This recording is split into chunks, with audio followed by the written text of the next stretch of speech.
e a nossa oração é que Deus o abençoe e que ele seja instrumento do Senhor para falar aos nossos corações.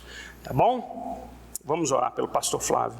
Pai querido, eu quero te agradecer a vida do nosso querido irmão, que o Senhor o abençoe na sua vida e ministério, e que agora ele seja instrumento do Senhor, ó Pai, como portador da tua palavra, para trazer alimento sólido, nutritivo para a igreja de Jesus Cristo. Que o Senhor o abençoe e que o Senhor o use como instrumento das suas mãos, em nome de Cristo Jesus. Amém, Pai. Irmãos, tranquilo se quiser. Tá? Graça e paz, minhas irmãs e meus irmãos, da parte de Deus e da parte do nosso Senhor Jesus Cristo. Como de praxe, eu quero começar agradecendo pela oportunidade de estar aqui. Agradeço ao reverendo Adriano e ao conselho da igreja. Para mim é uma alegria. Não me cansou de conversar ontem, foi muito bom. Conversamos, eu como bom nordestino gosto bastante de conversar. Eu acho ruim quando não tem conversa. Então foi muito bom, está sendo muito bom. Quando ele me convidou, ele pediu para eu falar na escola dominical com vocês sobre política. No dia de hoje, assim, que é um dia bem peculiar, e eu fiquei... Ele não deu detalhes sobre o que exatamente ele queria, e eu fiquei um pouco angustiado, pensando assim, meu Deus, o que é que eu vou falar? Eu não conheço a igreja, não sei qual é o contexto lá, qual é exatamente a necessidade. E aí conversei um pouco com ele ao telefone, ele falou um pouco sobre a igreja, eu fui dar uma olhada na internet o que é que vocês vinham ouvindo na escola dominical. É muito bom ter esse recurso de ter gravado, porque eu pude assistir algumas palestras, ver mais ou menos o que está sendo tratado, e vi que vocês vêm estudando um pouco sobre cosmovisão. Então eu pensei em trazer algo sobre cosmovisão, evidentemente, sobre política. E para título desse nosso momento, eu pensei no título, Voltando para a Glória de Deus. Voltando para a Glória de Deus. É claro que vou ter todo o cuidado do mundo para não sair daqui que você dizendo, pronto, eu anotei o número que o pastor mandou eu colocar na urna, e eu vou sair daqui, vou só confirmar, digitar esse número, ver a carinha aparecendo e confirmar. É evidente que eu não vou falar sobre nessa perspectiva. Também eu não pretendo que essa conversa seja algo que se aplica só a hoje, no intervalo entre esse culto e o culto da noite. Eu pretendo que seja algo que sirva para a gente, caso tenha, claro, um segundo turno, mas que a gente possa usar para outras eleições, que a gente ainda possa, as quais a gente ainda tem a obrigação de participar, até pelo menos que o Senhor volte ou a gente vá ao seu encontro. Também pretendo que sirva para que a gente possa pensar um pouco, não só sobre o voto, o título fala do votando, mas para que sirva também para a gente viver bem depois do resultado das eleições, independentemente do resultado, que foi um pouco o teor do texto, inclusive, que eu mandei para o boletim. Quando a gente pensa, então, nesse tema de cosmovisão, e esse título, a intenção dele é que a gente precisa entender a nossa cosmovisão para votar para a glória de Deus. A primeira coisa que a gente percebe é que é um tema da moda. Está na moda falar de cosmovisão. Todo mundo agora sabe quem é Kuyper, sabe quem é Doiverd, Bavinck um pouco. Virou um tema da moda. Tem muita palestra sobre isso. A gente é convidado, nós pastores, para pregarmos em igrejas, e esse é um tema que às vezes a gente tem que tratar. Por ser uma moda, é bom, por um lado, porque torna popular algo que não era e que é importante, nesse caso aqui específico, é um assunto importante. Por outro lado, tem um desafio muito grande nessa moda específica que é a cosmovisão, e não só eu percebo isso, é transformar esse assunto que é muito teórico, Eu não sei quem de vocês já tentou ler Dooivert, Herman Dooivert, ou qualquer outro autor, assim, digamos, fundamental para a área. É um assunto extremamente teórico, que dialoga com a história da filosofia ocidental. E tem sido um desafio transformar isso num assunto não só fácil de entender, mas um assunto que é fácil de aplicar à vida. Beleza, eu entendi cosmovisão, eu entendi que é importante ter uma cosmovisão bíblico-reformada, mas no dia a dia, no que isso redunda?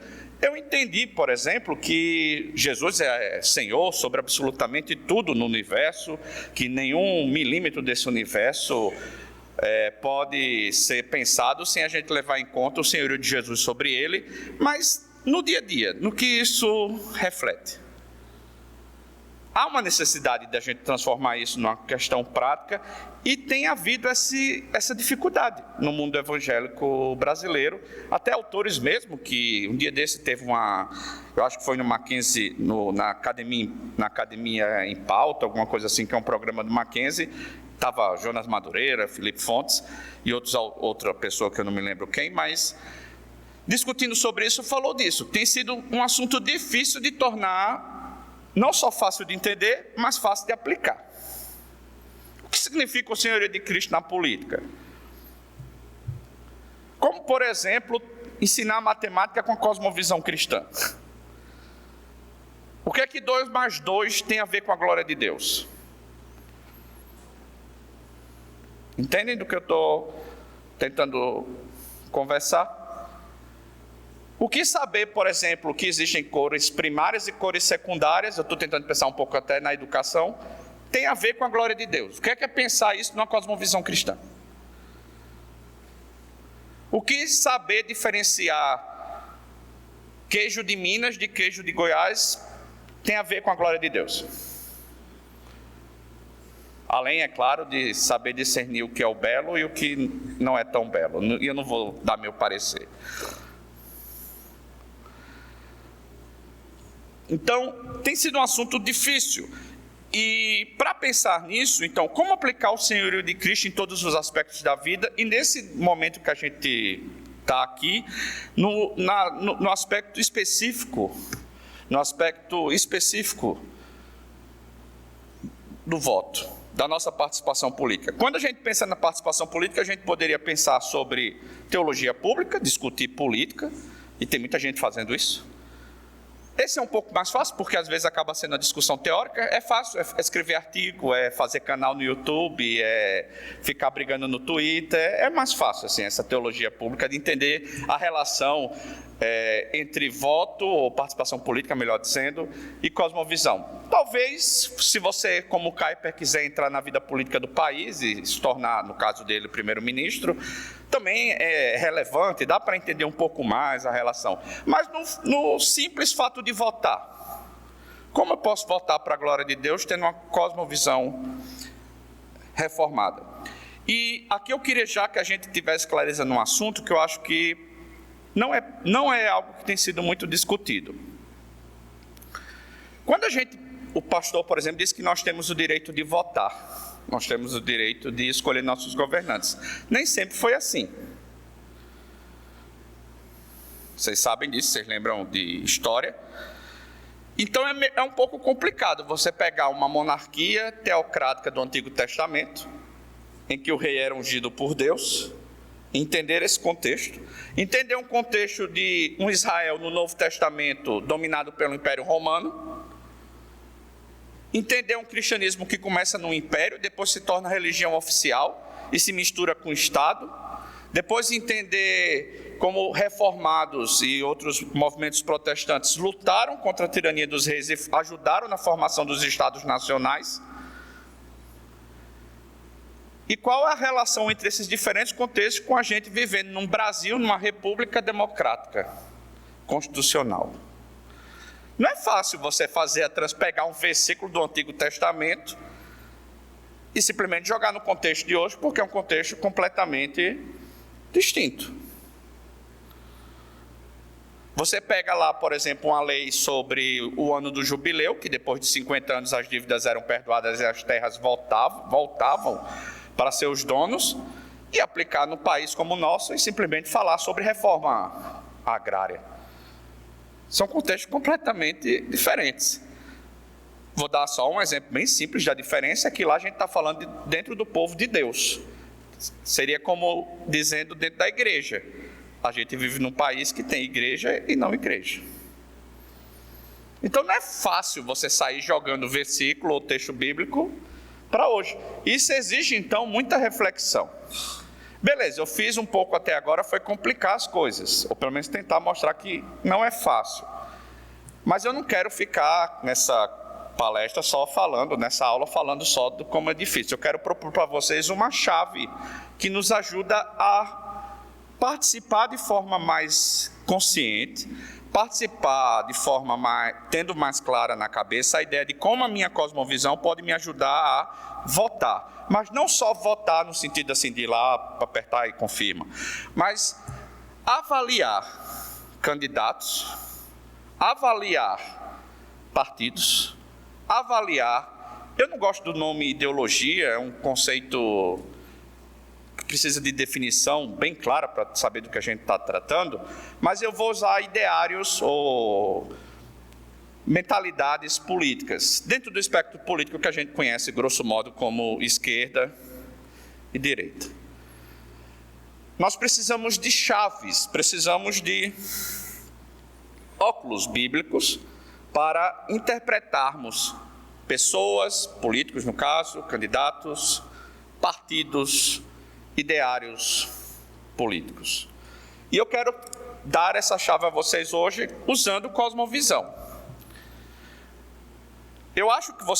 Vocês viram, pelo que eu já conversei com o pastor, que a cosmovisão reformada, a bíblico-reformada, ela é basicamente uma história que pode ser dividida em criação, queda, redenção. O Albert Wolters, que foi um autor que vocês viram aqui, né? Ele usa esses três, criação, queda, redenção. Eu não gosto, eu vou explicar ao longo da aula, porque não gosto dessa divisão só com três. Eu prefiro usar criação, queda, redenção e consumação. Criação, queda, redenção e consumação. É a Bíblia, de Gênesis a Apocalipse. Como eu sou pastor e nós estamos na igreja, eu vou pedir que você abra a sua Bíblia. E eu vou fazer meio como alguns pastores pentecostais, a gente vai dar umas puladas nos textos bíblicos aqui, tá bom? Então, o primeiro texto está em Gênesis 2, versículo 25. Gênesis 2, 25.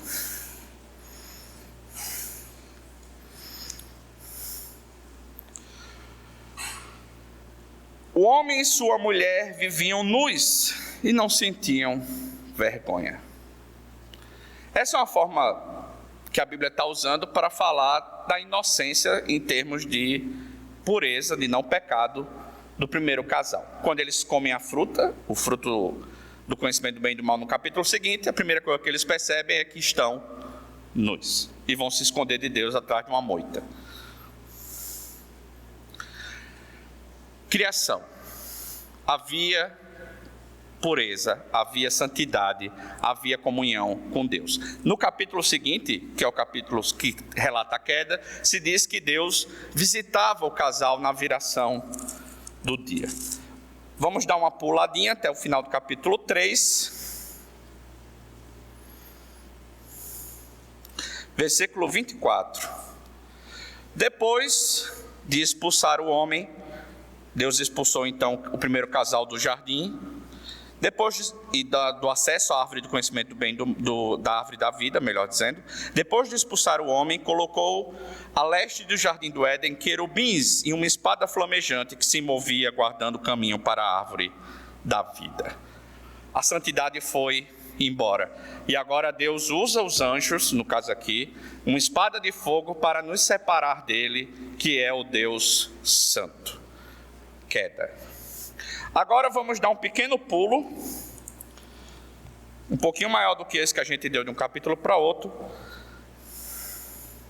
até Marcos capítulo 15. Marcos, capítulo 15, versículo 37. Marcos 15, 37.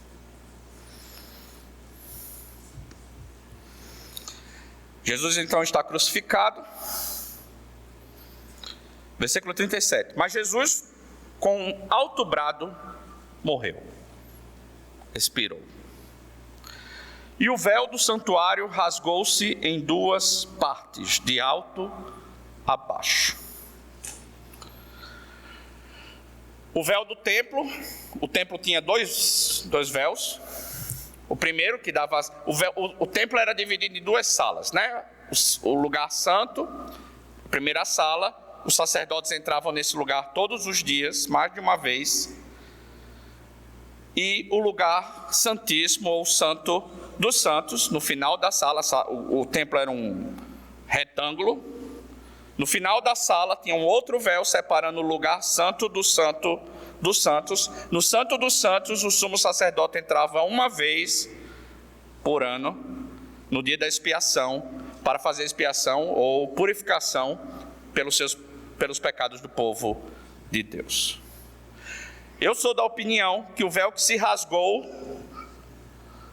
de cima a baixo é o véu que separa o lugar santo do santo dos santos. Esse véu é um símbolo para aquela espada que a gente viu lá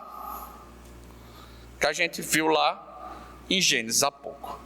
O nosso pecado nos separa da santa presença de Deus. E nós só podemos entrar na presença de Deus por meio da expiação de pecados. Até aquele momento, a expiação desses pecados não era feita, sempre foi feita no passado em Cristo, né, de forma antecipativa, mas para Israel, como eles viam simbolicamente como sombra, isso era feito com sangue de animais. Naquele momento, o sacrifício feito uma vez por todas rasgou o véu de cima a baixo, de forma que agora o povo de Deus, e Hebreus vai dizer isso, tem pleno acesso ao trono de Deus. Tem pleno acesso não só à árvore da vida, tem pleno acesso ao próprio Senhor da vida. Não tem mais espada, em algum sentido, nos separando de Deus, porque Cristo, o sumo sacerdote perfeito, segundo a ordem de Melquisedeque, nos dá acesso a esse trono. Mas ainda não é perfeito. A gente ainda está aqui. A gente ainda peca. Nós não somos mais culpáveis. Paulo diz lá em Romanos, Satanás não tem mais poder, como fazia lá no Antigo Testamento, de nos acusar diante de Deus. Por quê? Porque somos justos diante de Deus. Ninguém mais nos condenará, ninguém mais nos acusará, Paulo diz em Romanos. Mas nós ainda temos esse acesso espiritual. Fisicamente nós estamos aqui, vocês estão olhando para mim e não para o trono de Deus. Mas pela fé nós contemplamos esse trono de Deus. Agora vamos dar mais um pulo, o último pulo.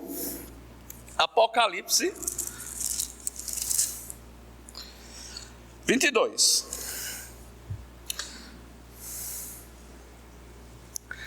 Babilônia foi julgada e condenada. O coisa ruim, a morte, todo mundo foi jogado no lago que arde eternamente. Desceu a Nova Jerusalém. Então nós lemos, versículo 1 do 22. Então o anjo me mostrou o rio da água da vida, que, claro como cristal, fluía do trono de Deus e do Cordeiro, no meio da rua principal da cidade, a Nova Jerusalém. De cada lado do rio estava a árvore da vida. Era praticamente um bulevar, coberto assim, sombreado, só que um rio. De cada lado do rio estava a árvore da vida, que frutificava 12 vezes por ano, uma por mês. As folhas da árvore servem para a cura das nações. Já não haverá maldição nenhuma.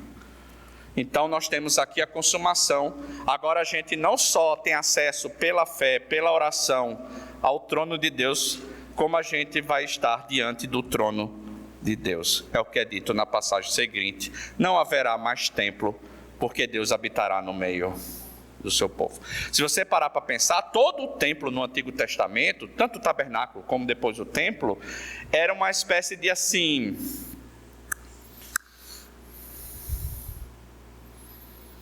Sabe aqueles centros de tradição gaúcha que tem no Brasil, assim, nada a ver, acho que você não esperava essa metáfora, mas...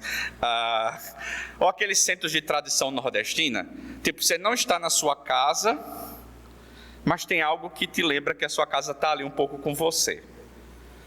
O tabernáculo e o templo sempre foi isso, Deus morando no meio do seu povo, para que o povo se lembrasse que está em peregrinação de volta para o jardim, de onde foi tirado.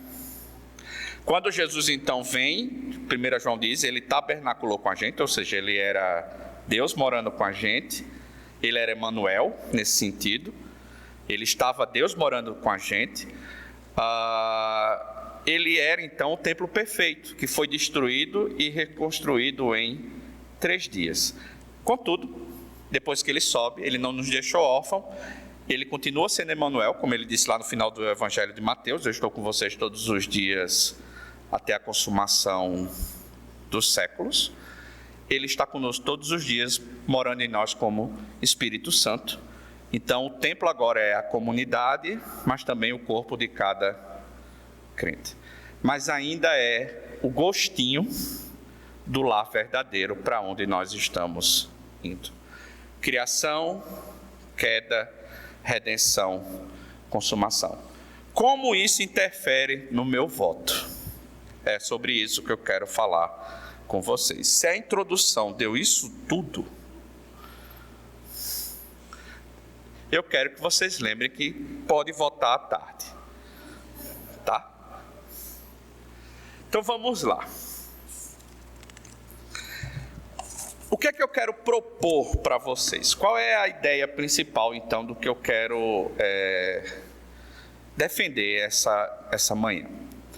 É que sempre que eu for pensar num candidato, num partido, ou uma ideologia, eu usei ideologia, vai rolar às vezes a palavra, ideologia política, ideário político, espectro político, sempre que eu for avaliar essas coisas, mas não só essas coisas, viu gente, é qualquer coisa nesse mundo, mas sempre que eu for avaliar do ponto de vista da política, que é o que a gente está conversando, eu tenho que pensar como esse político, como esse partido, como esse ideário político lida com cada um desses aspectos: criação, queda, redenção e consumação.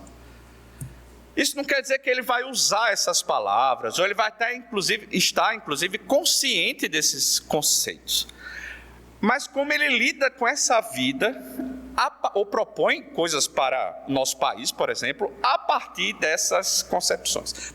Comecemos pela ordem histórica, com a criação. Vou dar um exemplo bem prático, e aí o meu objetivo é ser prático. Essa parte foi a mais teórica até agora, certo? Então podem relaxar que agora começa a parte mais prática.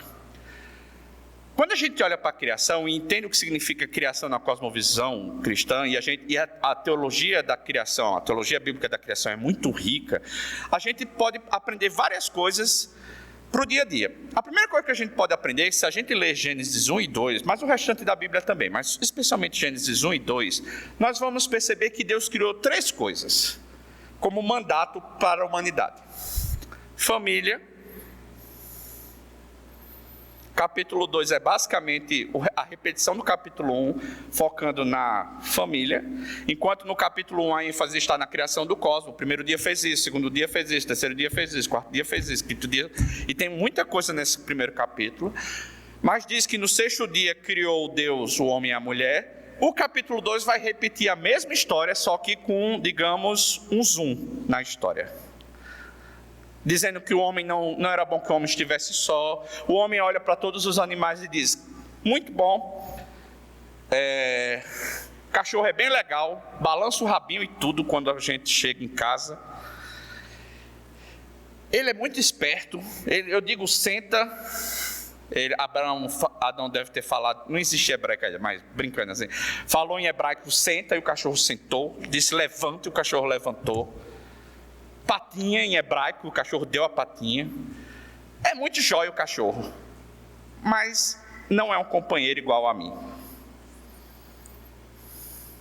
Não dá para trocar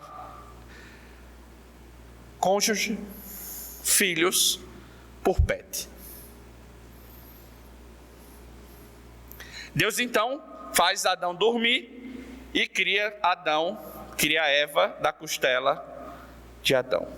O texto está nos mostrando que Eva então lhe era uma igual, a auxiliadora idônea. Tem um comentarista que eu gosto, puritano, que diz: Deus não tirou do pé para que a mulher não fosse, o osso do pé para que a mulher não fosse pisada.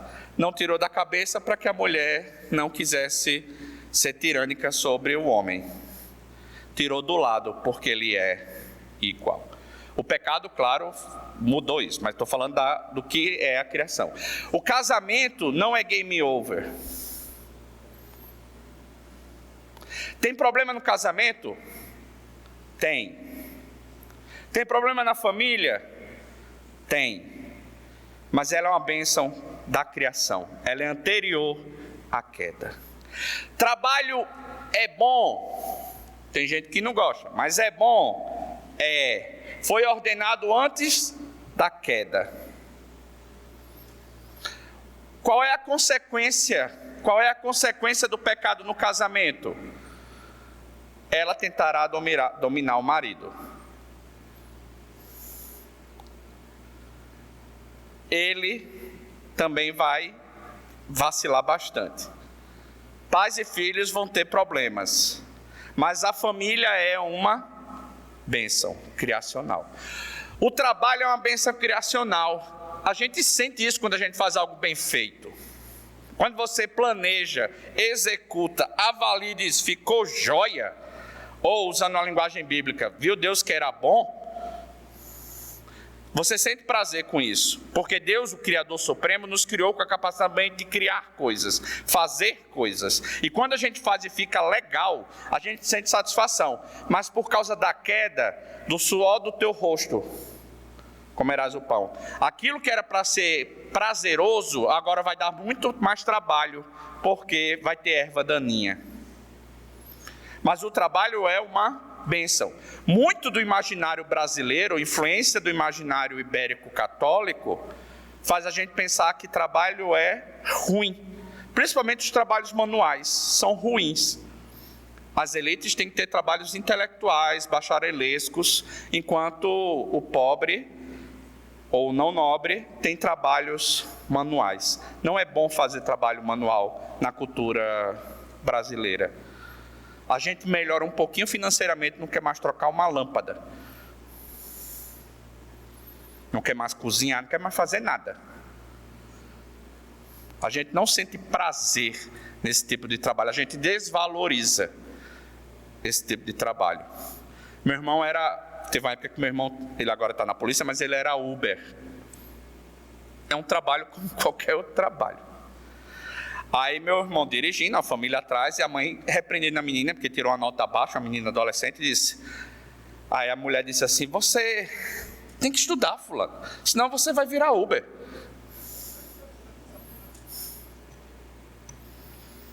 Aí meu irmão é mais educado, ficou quieto. Mas é esse tipo de mentalidade que a gente tem. É claro, tem problemas financeiros, não estou dizendo que todas as profissões são desejáveis, existem questões financeiras, mas muito por trás disso está essa ideia de que trabalho é ruim. A lógica do brasileiro é trabalhar pouco e ganhar muito. De preferência, às vezes nem trabalhar. Vocês já ouviram falar em Max Weber, né? A grande obra dele, a Ética Protestante do Espírito do Capitalismo, é sobre isso. Ele diz, os reformados tinham uma ética do trabalho que fez com que países protestantes reformados, principalmente, enriquecessem. Ele começa esse trabalho porque ele olha para o sul da Holanda e diz, católico, e diz, é mais pobre do que o norte protestante, luterano. E quando a gente olha para os países de teologia reformada, aí eles são mais ricos ainda. E aí o principal exemplo vai ser os Estados Unidos. Vai falar da Inglaterra, Holanda, mas principalmente os Estados Unidos. Porque ele tinha uma ética do trabalho. era bom fazer algo bem feito. É como se diz de forma, às vezes, meio até lendária, assim. O puritano fazia o melhor sapato para a glória de Deus e usava o dinheiro com parcimônia. Gera ou não gera crescimento econômico isso? O que é isso? Compreensão de uma teologia da criação. Então, Deus criou o casamento, Deus nos deu o prazer, a bênção e a responsabilidade do trabalho, desenvolver e cuidar da criação. Ele também nos deu o culto, que é o sabá. Não é só descanso, é culto. E isso é criacional, não é da lei. O mandamento só reforça lá o quarto mandamento. Já está onde? Na criação. Está na criação. Em Êxodo, quando fala dos 10 mandamentos, fala a partir de foi Deus quem tirou vocês do Egito. Mas quando fala em Deuteronômio, porque Deus santificou o sétimo dia na criação. Deus santificou o sétimo dia na criação. É uma bênção. A Revolução Francesa, uma das primeiras coisas que a Revolução Francesa fez foi mudar o calendário. Não eram mais 7 dias, para tirar o sabá. Ele criou um calendário de 10 dias. Mas a gente aceita facilmente que mexam no domingo. Por exemplo, não era para a gente votar no domingo. Os adventistas conseguem que o Enem não aconteça no sábado.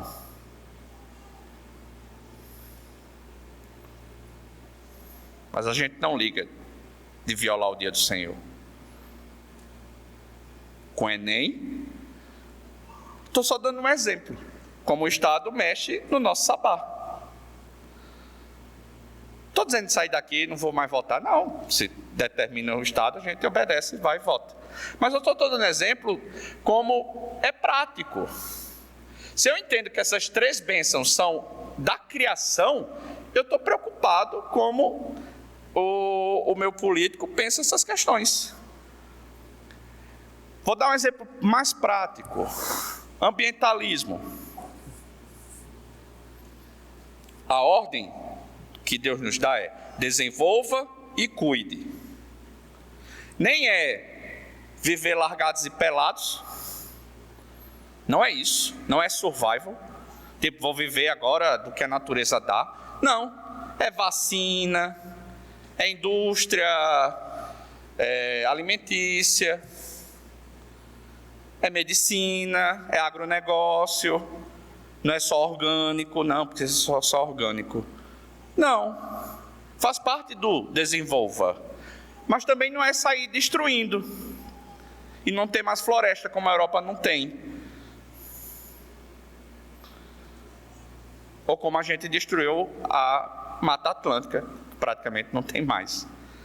Falando aqui do Brasil também, porque a gente vem explorando a Mata Atlântica, o litoral, desde do descobrimento. Por parte dos portugueses, porque já tinha sido descoberta a terra antes, né? Como equilibrar isso com políticas públicas? É um bom debate. Não é tipo, não podemos, só orgânico, mas também não é destruir tudo. E a gente precisa pensar como tratar essas coisas. Mas a gente, é mais fácil, a resposta fácil geralmente, é mais fácil polarizar, né? A resposta fácil é, vamos destruir tudo ou não vamos mexer em nada. Tem espaço entre um polo e outro, não tem jeito. Tem ou não tem espaço entre um polo e outro? É pecado derrubar uma árvore? Não. É pecado tirar todas as árvores do planeta? É. Então, precisa equilibrar isso. Como nossos políticos, partidos, ideologias políticas tratam isso? É algo para a gente pensar. É algo que a gente, objetivo que a gente pode pensar. Quando a gente pula para a questão da queda, é a mesma coisa. E aí a queda tem muitos exemplos práticos da gente tratar isso. Maioridade penal. E criminalidade de forma geral, não só do menor infrator, mas do... Vocês assistiram o Auto da Compadecida?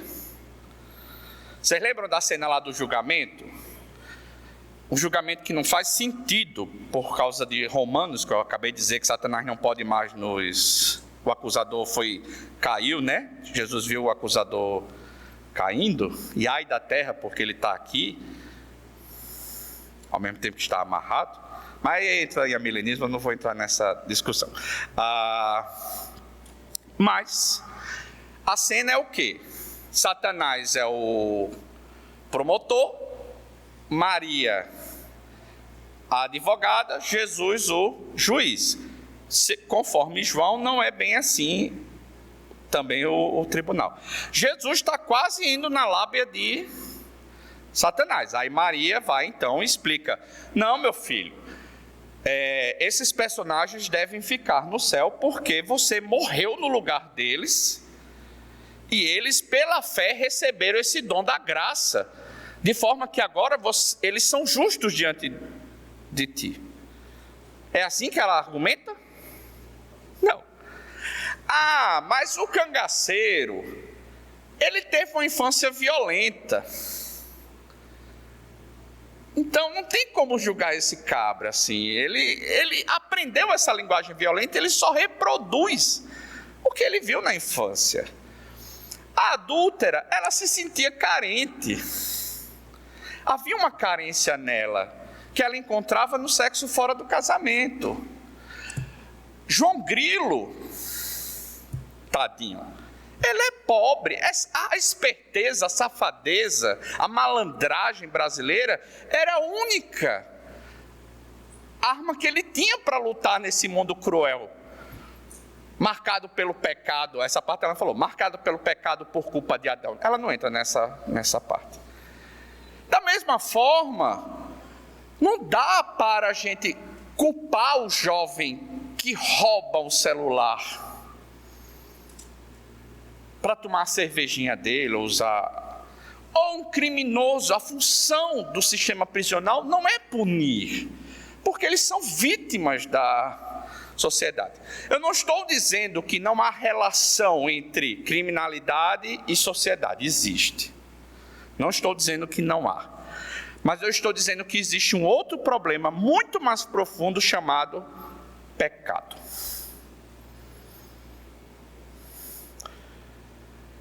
Se a gente não entende isso, e se as políticas públicas não levam em conta a natureza caída, tudo bem, pode não usar o termo pecado, porque é um termo cristão, o Estado é laico, e a gente poderia conversar sobre isso, mas se não leva-se em conta a natureza pecaminosa e perversa do ser humano, se cai na lábia de Rousseau de que o homem nasce bom e é a sociedade que o corrompe, isso muda como a gente lida com a criminalidade, isso muda como a gente lida com o poder. Uma das características da democracia ocidental, fortemente marcada pela influência protestante reformada, é de que o homem é caído totalmente. Então nós não podemos dar poder sem controle. Nós não podemos dar poder a ninguém sem que nós estejamos de olho. Porque o poder corrompe, muito poder corrompe muito. Isso mexe na educação. Se eu entendo que a minha criança é um ser pecaminoso, e ela é, porque em pecado me concebeu minha mãe, isso interfere na disciplina e na forma que eu crio. Eu não crio ele como um pequeno suzerano. Eu crio ele como um pecador que precisa ser ensinado a viver em sociedade, porque se eu não ensinar, ele vai ser um demônio nesse mundo. Demônio aqui no sentido figurado. Ele vai ser um menino extremamente mimado, que não sabe viver em sociedade e que tudo gira em torno dele. Ele vai ser um menino criado por Xuxa. Que tudo que eu quiser, o cara lá de cima vai me dar e assim vai. Perceba, a queda interfere como eu vejo, e eu não, as políticas públicas e tal. Vem a educação, vem o papel da família na educação dos seus filhos, vem disciplina física, vem o papel da educação. O papel da educação para certas políticas públicas é fazer aflorar o que a criança é. Para nós, não. A gente está ensinando ela a ser algo que mais ou menos consiga viver de forma um pouquinho mais organizada. Porque se a gente deixar o pecado correr solto, ela vai destruir a si mesma e a família. Como diz Provérbios, ela vai ser uma vergonha para os seus pais quando crescer. O que é isso? É entender a doutrina da queda. E quando eu penso, então, nas políticas públicas, no partido, no candidato, na ideologia, eu devo levar isso em conta. Por exemplo, governo na mão de um partido, na mão de uma pessoa, sem controle da sociedade.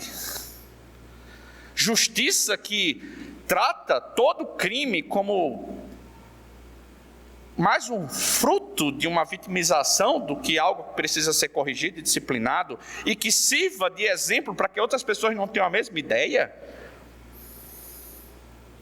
O que é isso? É aplicar na prática a doutrina da queda à vida em sociedade. Nós precisamos ser disciplinados. Aí Foucault vem e escreve toda a sua obra sobre não disciplinar a sociedade, porque na história da sexualidade, o Ocidente disciplinou o sexo. Na história da loucura, disciplinou a razão, o que é são ou não. Na história da ciência, for humanas, as palavras e as coisas, disciplinou as ciências humanas. A arqueologia do saber disciplinou as ciências exatas ou naturais.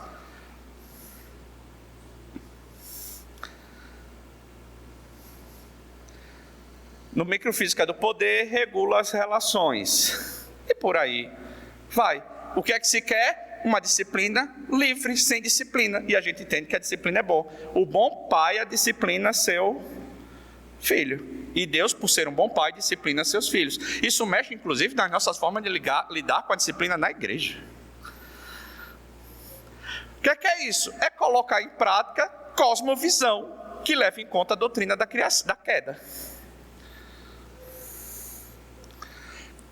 Redenção. Criação, queda, redenção. Eu gosto de separar. Por quê? Se você leu Wolters e outros autores do neocalvinismo holandês, vocês estão familiarizados com o termo, né? Neocalvinismo holandês.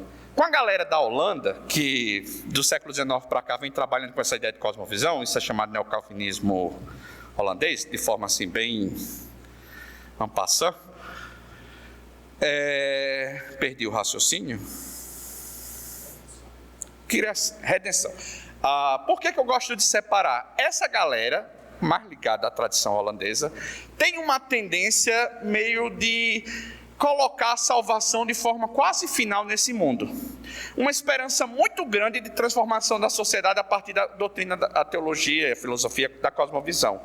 Eu não sou tão esperançoso assim, porque eu vejo que a Nova Jerusalém só vai descer no capítulo 21, no caso. Estão entendendo o que eu estou dizendo? A redenção já começou, mas ela não vai ser realizada nesse mundo. Então eu gosto de separar isso. Por quê? Primeiro, porque eu não tenho falsas expectativas de Salvador aqui nesse mundo. No mundo político como o nosso, a gente gosta de Messias. E aqui não é trocadilho não, certo? Pode ser para alguns, mas não é trocadilho. Mas a gente gosta, isso tem nome técnico nas ciências humanas, chama-se messianismo. Isso faz parte do nosso DNA, fortemente influenciado pelo pensamento português. Para quem lembra de história, disciplina chatíssima, mas que às vezes serve para alguma coisa. Para quem gosta de história, isso se chama sebastianismo. A vertente brasileira, portuguesa, luso-brasileira. Vocês lembram de Dom Sebastião? Não lembro, mas Dom Sebastião foi um rei de Portugal que morreu na África, não sei o quê, e nunca se achou o corpo desse cara, e aí se criou a ideia do Dom Sebastião como um encantado. Aí ele voltaria e iria restaurar o Império Português. Isso gerou no Brasil e nos países ibéricos de forma geral, espanhóis também, uma coisa chamada messianismo, no caso português, principalmente sebastianismo. A ideia de líderes que são verdadeiros salvadores. Antônio Conselheiro é um dos exemplos mais conhecidos. Vocês já ouviram falar na Guerra de Canudos, né? Mas teve contestado, teve vários exemplos desse messianismo. A gente não está seguindo, em geral, a gente não está seguindo doido por aí hoje, saindo da cidade e tal. A gente pode seguir, às vezes, o doido nas redes sociais. Mas sair da nossa casa aí atrás de doido, a gente, em geral, a menos que seja carreata, alguma coisa assim, mas em geral a gente não faz mais. Mas, no nosso dia a dia hoje, isso se chama populismo. E a América Latina está cheia disso. Representantes políticos que são vistos como salvadores, e geralmente seus filhos também. E aí se cria as dinastias oligárquicas, né? Eu, do Nordeste, conheço bem isso. Todo mundo sabe o nome dos feudos e de seus senhores feudais, né? Não vou dizer aqui para não ser processado. Se não estivesse gravando, eu diria. Por isso que eu não gosto de ver muito desse negócio de gravar. Mas todo mundo sabe. Eu estou quase dizendo os nomes, mas assim, os feudos que existem, né? O que é que acontece? A gente confia demais nessas pessoas. A gente dá, sabe a expressão dar cheque em branco, assim? A gente dá cheque em branco. A gente defende, a gente fecha os olhos para os erros. A gente faz malabarismo narrativo, né? Que é um termo que está na moda, que ninguém sabe bem o que significa, mas retórico, argumentativo, para salvar a índole. A gente usa 2 pesos e 2 medidas. E eu poderia dar vários exemplos aqui, mas eu não vou dar porque hoje é dia de eleição, para não parecer que eu estou dizendo em quem votar. Mas faz parte do nosso DNA brasileiro esse voto nas pessoas e não no que elas defendem. Tanto que a gente é capaz de ter uma eleição com um candidato sem projeto econômico declarado. O que é isso? Messianismo. Mas a gente consegue messianismo dos 2 lados, viu? Assim, não sei se eu vou apanhar quando sair daqui, mas você consegue messianismo dos 2 lados. 2 pesos, medidas, de todos os lados. Porque eu quero aquela pessoa. O que ela vai fazer, eu dou um jeito de justificar depois. O que ela já fez, eu já sei mais ou menos as justificativas. Vocês entendem o que eu estou falando de redenção? Se eu entendo que o único redentor é Jesus Cristo e que a consumação só vem depois, eu paro um pouco de tentar fazer esse tipo de jogo sujo, porque é sujo. Às vezes é inconsciente, às vezes é consciente. Quando é consciente é sujo. Quando é inconsciente é inocência ou falta de consciência mesmo. Assim, é um pouco inocência de tentar ver um homem como salvador, ou uma mulher como salvador da pátria. E aí vocês lembram inclusive da novela, né? Faz sentido o que eu estou falando?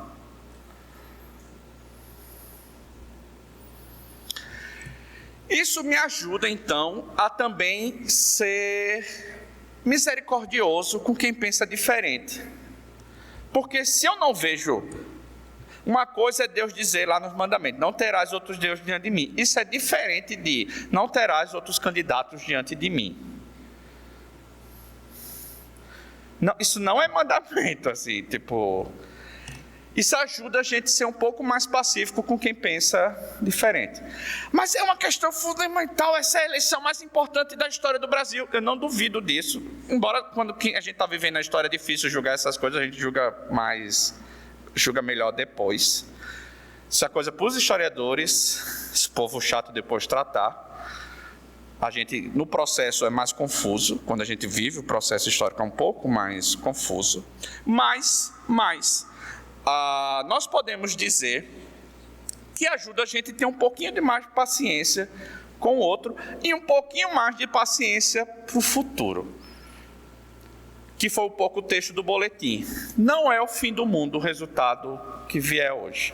Por quê? Porque o trono que importa é o trono que está lá no céu, que um dia vai descer e vai estar aqui no meio de nós. Pode vir muita coisa ruim, não vou dizer dependendo de quem foi eleito, mas pode vir sempre muita coisa ruim. E a igreja é chamada a viver isso, assim como Isaías viu o trono vazio, tinha que olhar para o trono de Deus. Ezequiel no cativeiro babilônico tinha que olhar para o trono de Deus. João preso em Patmos, as 7 igrejas da Ásia, da Ásia romana, região romana, administrativa romana da Ásia chamada, sofrendo que só. João era chamado para olhar para o trono que governa o mundo. Se você ler o resto do Apocalipse 4, 5, que tem a história na mão, e só o Cordeiro sabe abrir esse livro e dizer qual é o desenrolar da história. Cristo, o Cordeiro, é quem tem a história. Deus tem a história na mão e o Cordeiro é a chave, digamos assim, interpretativa do livro da história. Esse historiador sempre acerta, o Cordeiro. Então, nada, por piores que sejam os sofrimentos nessa vida, se comparam à glória que há de vir. Isso significa que a gente pode voltar de todo jeito? Não. Isso significa que a gente deve, dependendo de quem vier, não participar politicamente, às vezes, para combater? Também não. Mas significa que minha experiência última nunca está nessa vida. Meu Salvador nunca é alguém desse mundo agora, né? Que Jesus veio a esse mundo. Isso então, caminhando para o fim, me ajuda a fugir de falsos messias, isso me ajuda a fugir de uma polarização extremada, que é mais fruto de paixões do meu coração e às vezes ídolos do meu coração, que é o que vem sendo tratado aqui. Ídolos ideológicos, ou ídolos como pessoas, ou ídolos como partido. Isso me ajuda a fugir quando eu entendo que o meu Redentor, eu não posso dar a outra a glória que é do meu Senhor. Eu não posso dar a outra a glória que é do meu Senhor. Encerrando, quando a gente olha para a consumação então, e aí eu já falei um pouco, nos ajuda a ter paz, independentemente do resultado. E nos ajuda a alternar, ou melhor dizendo até, não ter uma mentalidade turística, mas ter uma mentalidade peregrina. Vou explicar a mentalidade turística. A mentalidade turística é tipo quando vocês vão para Natal. De forma geral, vocês não estão muito preocupados com o que acontece naquela cidade. Por quê? Porque vocês estão lá de passagem bem rápida. Vocês querem só saber se o café da manhã está legal, se vai chover ou não vai chover, se o passeio de buggy vai ser com emoção ou sem emoção, se tem coentro ou não tem coentro na comida, que a gente gosta muito de coentro light, tem gente que sente gosto de sabão quando come coentro, já ouvi falar que parece que é genético isso, problema de quem tem esse gene aí, que a gente gosta. E na minha casa tem coentro, quando forem lá vão comer coentro, porque ninguém disse que minha casa é uma democracia. Não, a gente dá para tirar o coentro, dá para colocar separado. É uma mentalidade turística. É diferente de uma mentalidade peregrina, na linguagem bíblica. Você vai passar um tempo ali, então você se preocupa com o bem daquele lugar. Entenderam a diferença do turístico e do peregrino? O turístico é só pernoitar quase assim, digamos. O peregrino, ele vai viver um tempo ali. Precisa que seja legal, assim, que funcione. E aí ele vai aplicar a cosmovisão da criação, queda, redenção e consumação para tentar fazer aquele lugar mais parecido possível com Éden. Ou com a Nova Jerusalém, mas nunca vai ser a Nova Jerusalém. Então, se eu não sou turista, eu sou peregrino, eu tento melhorar o lugar. Mas se eu sei que eu sou peregrino, que ali não é o meu lar definitivo, minha casa é para onde eu estou indo, eu também não tenho falsas esperanças e eu também não tenho desespero quando as coisas não acontecem do jeito que eu quero. Porque eu sei que a casa, na verdade, a casa é que está voltando para nós. Então, meu convite a vocês é que, como cristãos, podemos votar para a glória de Deus.